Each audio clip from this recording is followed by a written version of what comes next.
This podcast is brought to you by Scrum Gathering Canada. Learn more at scrumgathering.ca.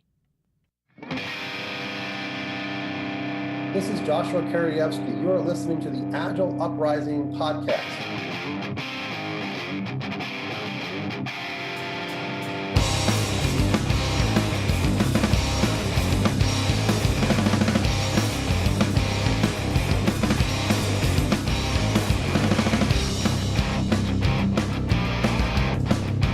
Hello and welcome to the latest edition of the Agile Uprising podcast. I'm your host, Ryan Lockard. With me, I have esteemed colleagues, Paul Elia. Say hey, Paul. Hey, and it's Elia, and it's cool. You guys, you got it. And it wasn't you this time, Jay, but that's cool. And Ryan busted my stones for saying, how do you get the board member's name wrong? So there you have it. Yeah, there we go. I'm just going to point out you've been saying it wrong for 40 years. That's all. Oh, okay. No, that's cool. Yeah. And then Jay with the hardest last name to spell in the world, Hersko. Hello. So tonight we're actually going to be kicking off a 4-show mini-series. We're going to dive into the principles of modern Agile. And if you're not familiar with modern Agile, it's a concept that really rolled out of the company Industrial Logic, spearheaded by Josh Karievsky. I can get his last name right. You got it. You nailed it. Can't get yours, Paul. So Josh was on the show in the past, and he talked about these principles in summary, and we figured it'd be a fun experiment to kind of dive in and take each one of these principles and talk about what it means and how we've applied it in our lives and figure out what we can do to maybe stoke a fire in some of our listeners to apply them in their companies. So first, we're going to start with I think a principle that's near and dear to all three of our hearts, which is make people awesome. And when you start, digging into modern Agile and you go to their site, which is completely free, and since the Agile Uprising is a big believer in making content free, we tip our hat to our friends over there at Modern Agile, modernagile.org. So in there, when they talk about what does make people awesome mean, it says basically that Steve Jobs used to ask his colleagues, what incredible benefits can we give to the customer? Where can we take the customer? And in Modern Agile, what they're looking to do is ask how we can make people in our ecosystem awesome, including people who use, make, buy, sell, fund our products or services. We learn their context and pain points, what holds them back, and what they aspire to achieve. So how can we make those people awesome, right? And I think when you think about what we try to do in Agile, and when you think about what we try to do in progressive companies, or maybe not even progressive companies, but companies that want to get to better, if we're not starting with the people, then we're building a house of cards. So I think what I want to do is I'll start with Paul, considering I butchered your name, and I did not make that awesome. What does this principle mean to you? I mean, how does it apply to what you've been doing in your career? Well, I thought about this before the show. I'm like, okay, put a few notes together. Second podcast with you guys actually being on audio. Third one being with you guys, and things just evolve in a crazy way. So I actually wrote things down this time in full sentences to see if I could actually stay on course. But I have a feeling it's not going to go that way. But I'll give it a go. I was going to dig back to the 1980s for my first example. So Agile isn't new. It's a label that 17 guys picked in 2001. And many of these guys I'd been following already, thanks to Borders books and, the World Wide Web and its spinning globes and flashing banners and the whole nine. But it was just a label to describe something that was already in motion. Better ways of developing software, right? And the first thing they hit it off with as a value is individuals and interactions over processes and tools. And I know Karievsky talks about reinventing Agile and how we need to look at the manifesto and look at the things that have happened since then and talk about more than software. And to use that Phillyism, I don't completely disagree with him, but I prefer to think about going about it more as an amendment, right? And doing this in a way that really gets the world behind the movement. Because we're so fragmented right now. There's all this big money in Agile, um, and DevOps, which, Ryan, you and I are neck deep in right now, and it's just like the next thing. It's the next logical step. I don't care what we keep calling it, right?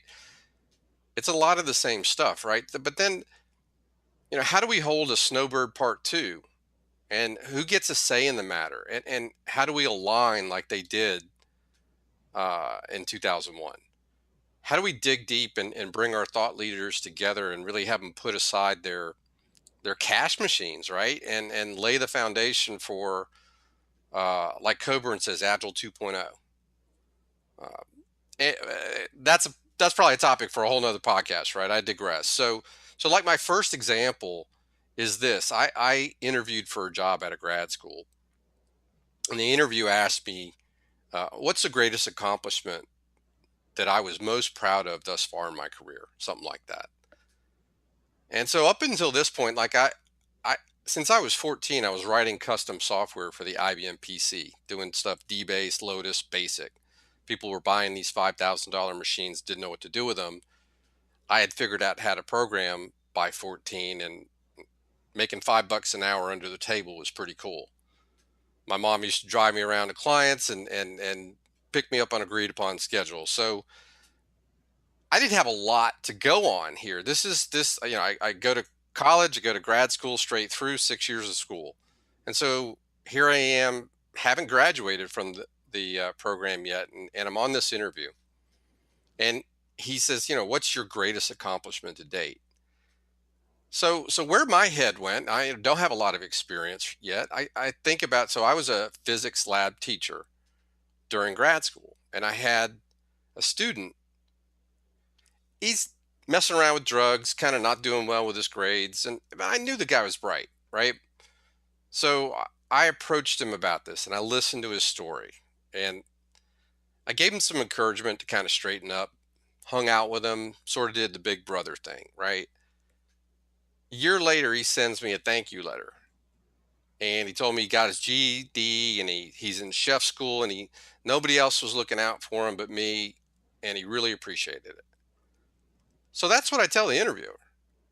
I mean, that's the best thing I got to go on so far in my career. And he says, okay, well, that's all well and good, but really tell me about something important.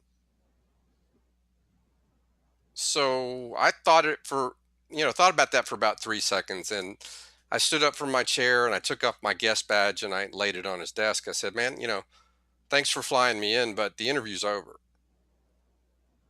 I'll find my own way out. I appreciate it. Good luck filling the position.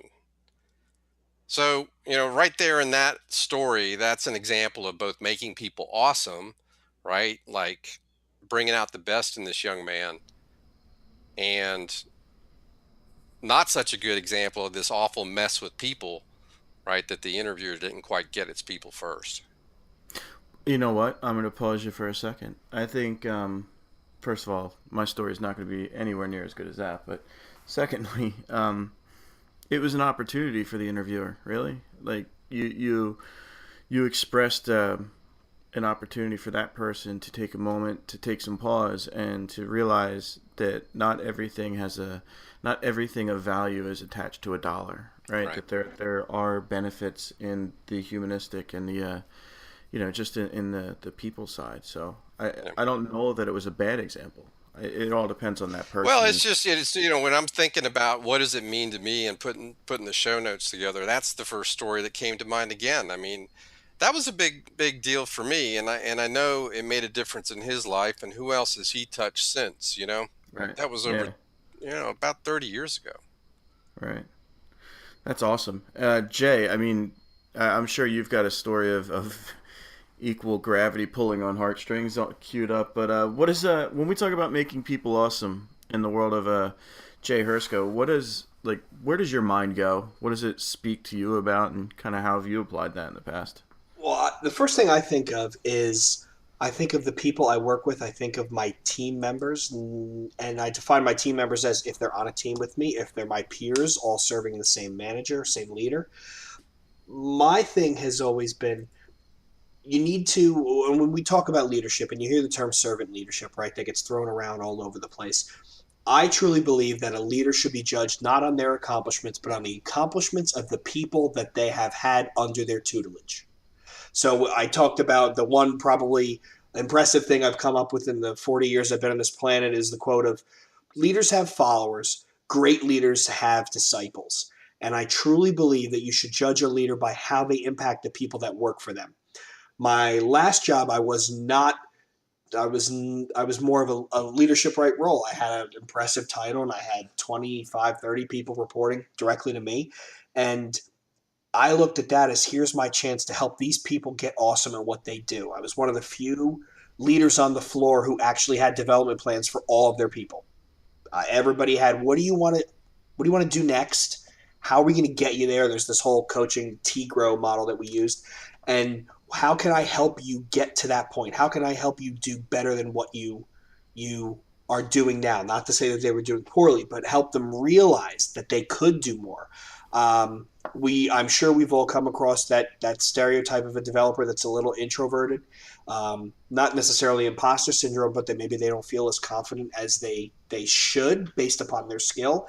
And for me, it was a lot of work to get some of the people to come out of their shell and to realize that yes, you are better than you think you are. You are actually really impressive. And I've had guys that have worked for me go on to be AVPs in different places. I've had guys who were basically just a project manager go off and start doing scrum mastering stuff, and now they want to get into agile coaching. They're starting to demonstrate the aptitude there. So for me, it's all about making the people who you work with better. And notes that I used that hokey quote last week of a rising tide raises all ships. But if everybody gets better and everybody improves, by extension, the culture in the organization, you improve and you become more successful. And that's where my mind goes. Now, I will admit that there's a giant blind spot there because not once have I talked about our potential customer, right? Not once have I talked about how do I make the customer awesome. And looking at the show notes and thinking about it before coming in here, I realized that I got to take that back to me in my current role and figure out how to put more of the customer lens, the whole, we talk about use, make, buy, sell. I got the make part down pat. It's the use, buy, sell part where I really personally need to refocus around that. And I think I'm going to step in there if you don't mind, Jay. And when I was thinking and reflecting, getting ready for the show, I had a couple different areas in my past that came into my head about what I wanted to talk to, and actually the experience I want to draw from actually promotes the stance of the customer and the importance of making them awesome in the context of delivery. But before I get into my story, I love the idea of starting with people, and it's intentional that this is the first of the 4 shows that we roll out, because without that strong foundation of understanding who your people are, what intrinsic and extrinsic motivators they have that drive them forward, everything else that we do is just jazz hands and wasted efforts. Hat tip to Chris Merman. Jazz hands, yeah. So I draw a lot of inspiration from the work that Jürgen Appello has done in the past with Management 3.0. He's also been on the show if you want to look through the archives. I really resonated profoundly with the work of with Simon Sinek and his Leaders Eat Last book, as well as Start With Why. But in Leaders Eat Last, Sinek spoke quite a bit about Bob Chapman and the work that he's done at Barry Waymiller. And Bob subsequently released a book called Everybody Matters. And that's another great book where it just kind of talks through the psychology of safety in the workplace. And it talks through the profound responsibility that we have as leaders in industry, or maybe not even leaders in industry, but just somebody that has influence, right? There is a heavy crown that comes along with being an influencer and an agent of change. And, we have to take those things seriously. So I just love digging into that stuff and figuring out how the version of me that wakes up tomorrow can be better than the version of me that was today. And by the way, the version of me today is pretty awesome already. So. If you don't say so yourself, but yeah, exactly. So when I was thinking and I was preparing for this show and I was going through different examples, the one thing that really made that I have some pride in that we did with the company I recently left, we took an intentional slowdown during a moment of a pivot point in a transformation journey. And we, just for context, we were working on a learning management system for use in the clinical space, typically in like hospital type settings. And it was used in about just under 50% of the hospitals here in the U.S. And it would keep the nurses and the clinicians certified to be on the floor and practicing medicine, as well as advancing their skills, right? So my user base is typically going to be, the direct users would be the nurses and the clinicians in the hospital. But if you extend it a little further, my users are everybody, right? Because either they're patients or they're the family of the patients that are being given the care. And, when we were going into this moment of change, we really took a second to take a breath and say, what is our heartbeat? What is our mission here? What are we trying to accomplish? We came up with this is about 4 years ago now. It was myself and some of the leads at the time, and a couple of it was just a mix of people over a lunch, and we really just started doing a mind map. And the mind map turned into a mission statement. And in there, we talked about why we do what we do. And the reason that we do things is because we're trying to come up with better clinical outcomes for patients in the hospital and non-hospital setting. We didn't talk about unit tests. We didn't talk about Agile. We didn't talk about deployments or anything like that. We talked about the reason that we get up every morning and we come in and we get into the heated debates and we sit in the mindless meetings, and I have to do yet another dashboard for a project that's not red, yellow, or green. It's just moving forward. The reason we go through all that is because we wanted to make a meaningful impact on our users, and our users are everybody, right? And I think a couple times we would take a moment when we'd get into the stressful situations, and we'd pull that up and we'd remind ourselves what we're doing here. And I think while that was an intentional step to draw a persona around the users and how we're impacting them, I think it was a really strong recruiting tool. I think it was a really strong leveling tool for when we had some struggles in the organization and things of that nature. And it's interesting. Usually you adjust your mission every year when the strategic priorities come down. And that mission statement, as far as I know, sitting here today, still stands. And it's still the first thing you see when you open up the knowledge base for that team. So when I think about making people awesome, I try to think about something that speaks to the heart of why we do what we do and what's going to inspire us to be a little bit better the next day. And for that group, it was definitely that. That's cool.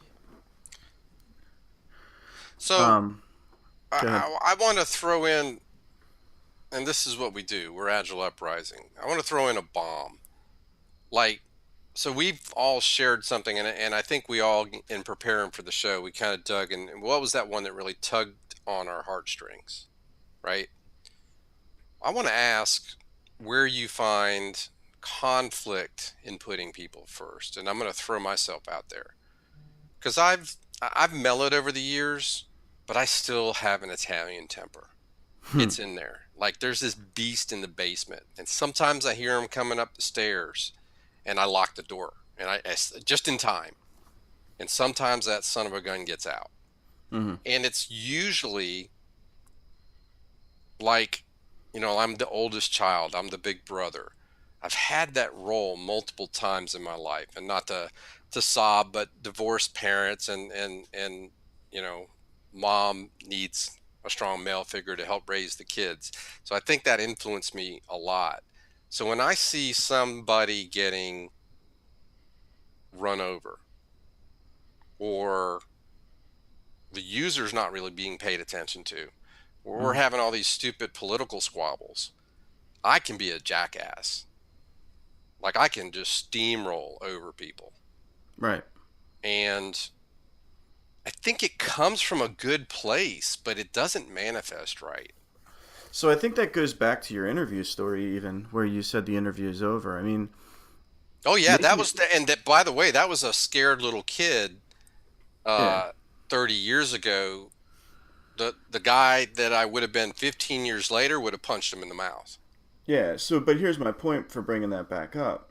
Making people awesome doesn't mean that we just we blindly say nice things in situations where where the nice thing doesn't need to be said. And what I mean by that, which is really it's an enigma wrapped in a riddle the way I worded it. Sometimes making people awesome is doing something that may not seem that strong. For example, when I was an intern in college, I was not very well focused on my internship duties, and I was relieved of those duties. And I think, yeah, so I was shit canned as an intern once, and I think that was making me awesome. I mean, at the time, it didn't feel that way, but it taught me about consequence, and it taught me about what you're accountable and responsible regardless of where you are in your professional career. You're in a professional career, and I think as leads, we probably all just pointed to something that we've done that's good. Sometimes making somebody awesome is giving them the feedback that they need to hear, regardless of how abrasive it can sound at times. I mean, you do it with compassion, you do it with empathy, but being honest is really important. So, I feel, there was one time in the recent years when I had a good number of direct reports, and one of the smartest engineers I ever worked with was getting a little ahead of himself, and I ended up having to put him on a performance plan. And I believe that performance plan was a pivot point in that man's career to actually take him to a level that he probably would have gotten there on his own, but it would have taken much longer. So making them awesome isn't necessarily just doing the nice things, right? Right. It's doing the right thing, but doing it in a humane way. Yeah, I mean, the tough love aspect of it when it comes to parenting, or when it comes to, I mean, you guys have seen my dogs. I'm a pet owner. They get tough love like you would not believe. But I think that's a really. I think that they are a human owner, Jay. Yeah, Yeah. for the listeners' perspective, what is it? 7, 8 Seven. German, 7 or 8, 7 German. 25-pound German Shepherd. Yep. I think they own you. Yeah, Yeah, they pretty much do. It's like Jay was Noah and he was getting ready for the ark, but all the planet had was German Shepherds, so he started bringing them all in. Yeah, I got way too many in that regard. But to your point, the tough love part is really important, because people do need to hear, like you said, you do it in a respectful and humane way, but people do need to be told when they make a mistake, because sometimes your best learning experiences are not when you succeed, it's when you fail. And taking the time to step back and see why you failed, and to make the resolve, to have the resolve to say, you know what, I'm going to try again, but I'm not going to make that same mistake twice. That's a big part of not only making people awesome, that's just maturity in and of itself, which I still struggle with. Paul, I wanted to touch on, you talked about the monster in the basement, right? And sometimes you let him out, and you said, I think that's coming from a good place. To me, that's coming from when you get upset because you see that the user is not being thought of, or the employees are not being thought of. That comes down to misdirected passion, right? Because you have passion for the people, you have passion for excellence, and that's how it's manifesting itself. Yeah. Because I think we could all say there is nothing more frustrating to understand this concept, not even in the context of modern agile, just understanding the concept of making people better. And there are other people that we come across in our careers that don't see that or don't think that way, and it's amazingly frustrating, because you don't understand how they could even succeed, not realizing that it's an interconnected network, and we all need to be as best as we can in order to succeed. And how can you by taking someone else down, or ignoring somebody, how does that lead to success? Yeah, there are some triggers, and because I've actually hired a coach to help me in the past over this. One of the triggers I identified, I don't do well with, it's not my job. That's a trigger for me, and I'm better with it now. But when people take that, hey, I'm going to go home here in 5 minutes. It's almost 5 o'clock, and that's not my job anyway. Whoa. I really have to work at that, but I'm doing better now. The medication is working. The medication is scotch?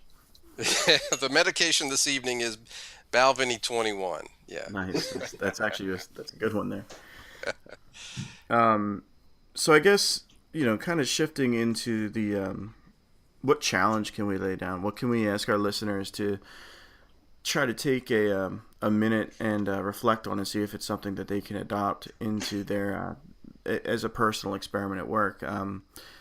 Jay, I'm not sure if I hate to put you on the spot, but is there something that you can think of that we might be able to roll out and say, hey, this is something that I've done in the past and it's been successful for me, or it's something that I want to experiment with in the future, and I think others may be able to run parallel experiments and bring results back to us either through Twitter or the coalition site? I definitely think so. And I think you phrased it well. For the next week, right? For the next 7 days after you hear this podcast, make it a personal goal to be in the moment and to make someone that you work with awesome. Make them feel awesome. Be it a customer, be it a salesman, be it a coworker, be it a subordinate, be it a boss. Right? That's the fun stuff. Coaching upwards. Oh yeah. Take it as a personal challenge to try and make someone feel awesome, and it's very subjective. But I hate to use this example because it's completely inappropriate, but the judge who heard Larry Flint's pornography case, when they asked him to describe pornography, he said, I can't describe it to you, but I know when I see it. Same thing with making people awesome, right? You can't put a bounding box around it, but you're going to know when you see it. And Ryan, I think that's an awesome challenge. I've already, when I read the show notes, I already put a couple ideas in my own head about a couple people that I think I can challenge in the right direction to get them to realize that they are much, much more talented than they think they are, and they just need to build on it. That's great. Paul, is there any different experiments or something, a challenge that you can throw down that might help the listeners evolve their organization a little bit more? Yeah, so I want to go to now to the user and the customer, because I think it's interesting. Jay and I are both right now and maybe in a similar place where we're really looking out for people in our organization. But if you look at modern Agile and the way they begin to describe making people awesome, it actually does initially come from the user, right? It's an extension of the manifestos, similar, customer collaboration, but taking it beyond that and also taking it beyond the customer eventually to where we've been going in this conversation. But to go back to the customer, there's I'm pragmatic marketing certified, and there's a phrase from that thought leadership, NIHITO, which stands for nothing important happens in the office. And I got to say, this has been a staple of my career, even before I knew that acronym, before I even knew about pragmatic marketing existing. They're about a 30-year-old organization. They've been Agile before the word Agile, and they still are.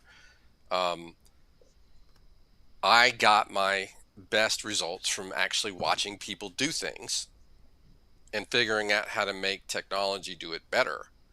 And there's no substitute for that. And looking at your users, I think we have to remember, especially as you get to the enterprise level, and this is ironic because I'm now in a position of making decisions of software for the enterprise, but I can't talk to every single user that's going to be impacted by this, right?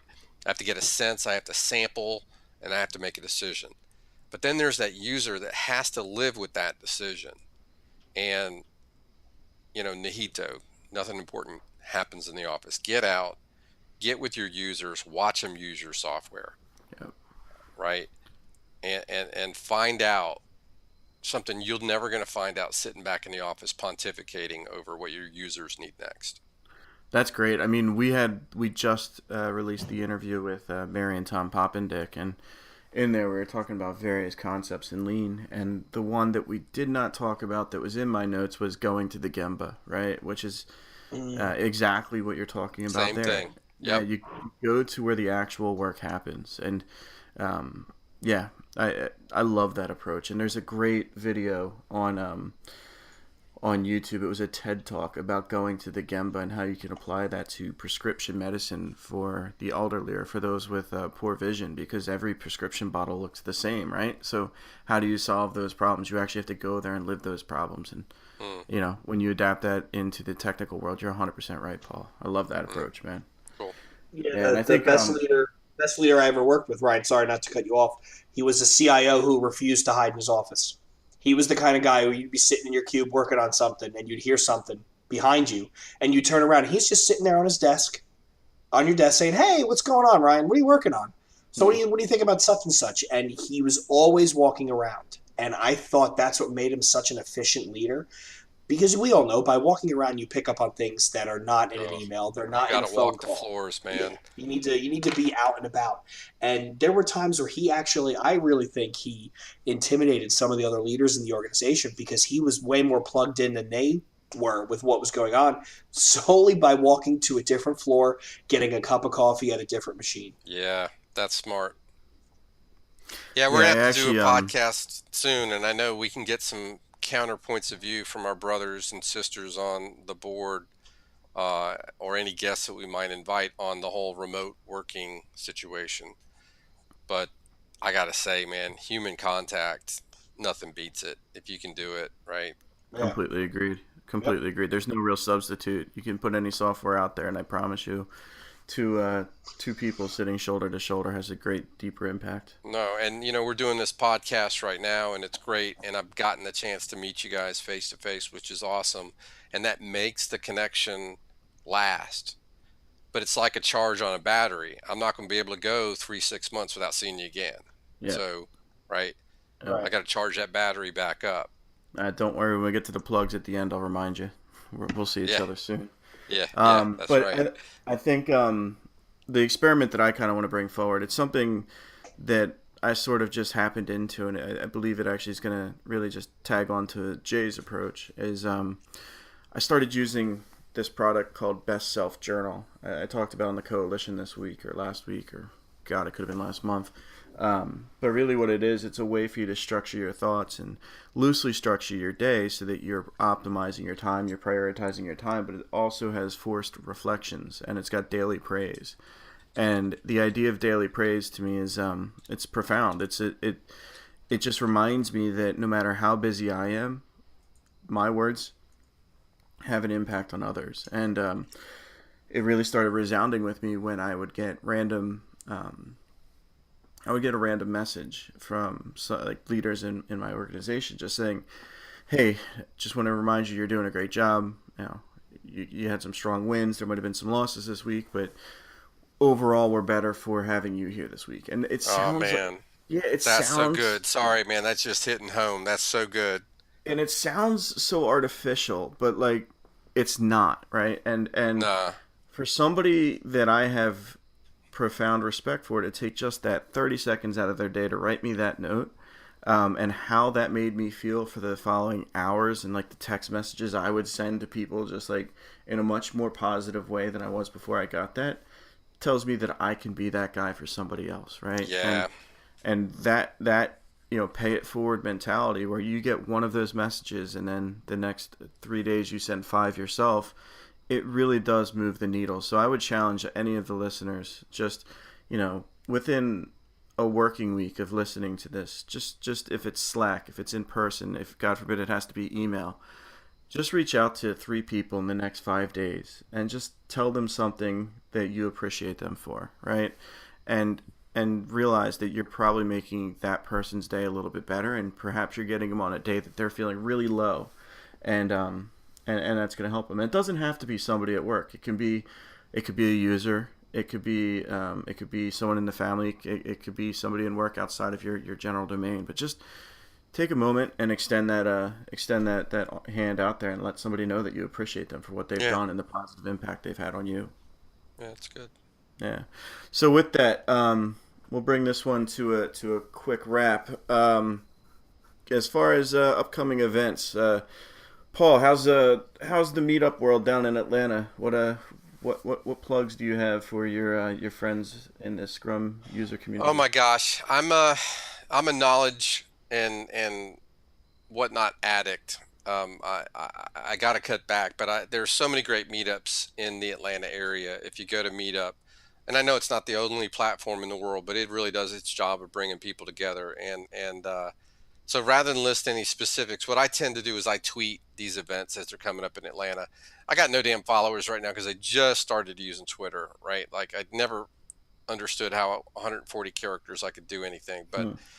just letting people know what's going on on the Agile scene or the Lean or the DevOps scene in Atlanta. That seems like something I could do with Twitter. So I'm starting to do that. And the Agile Coaching Exchange Atlanta is a closed group. So when I did the guest podcast with you guys on Lean and Agile outside of IT, we did it in front of that group. And that's an awesome group. If you're an experienced Agilist of any kind, and you're not asking, what is this thing called Agile? And I hear about Scrum. What's this? It's not that we're being snooty patooty. We're just trying to have a conversation at a higher level. And so there's that. And then there are a bunch of them they're not closed. Ryan, I think you're coming to talk to one of them here in September. And so I won't steal your thunder, but there's Alpharetta Agile Users Group. There's Atlanta Scrum Users Group, Lean Software Atlanta, DevOps Atlanta, Agile Atlanta, and just look for your favorite Agile, Lean, DevOps word in Meetup in the Atlanta area, and there's so many good ones out there. Hey, Paul, I'm no social media manager, but if you want to increase that 0 follower count to a number on the plus side, you really want to mention what your Twitter handle is, especially on a podcast where I'm asking for plugs. Is that the way it works? That's what I've heard. I think. So it's not a great one, but it's Paul_V_Elia, ELIA. Okay, we'll make sure we get it in the show notes too, so that's an easy Cool. click away. Jay, how about yourself? Anything to plug? Nothing exciting. I've been starting the blog again through the coalition, so check out some of my work there. I have an interesting one I'm probably going to push out next week with comparing Agile to Yugoslavia. And by that, I mean the balkanization of the capital A Agile industry. I think that should hopefully poke some people. Other than that, you can find me all over the coalition. I have no new albums no new music to plug. It's basically my fallback. But yeah, that's it. And you can find me on Twitter, and I'm at Backdoor Agile. Yep.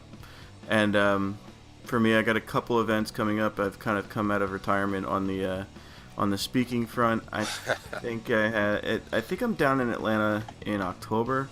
I have something in Little Rock, Arkansas, something in Philly, and may have some things coming in Canada in the near future. But RyanLocker.com, you can check out my events page.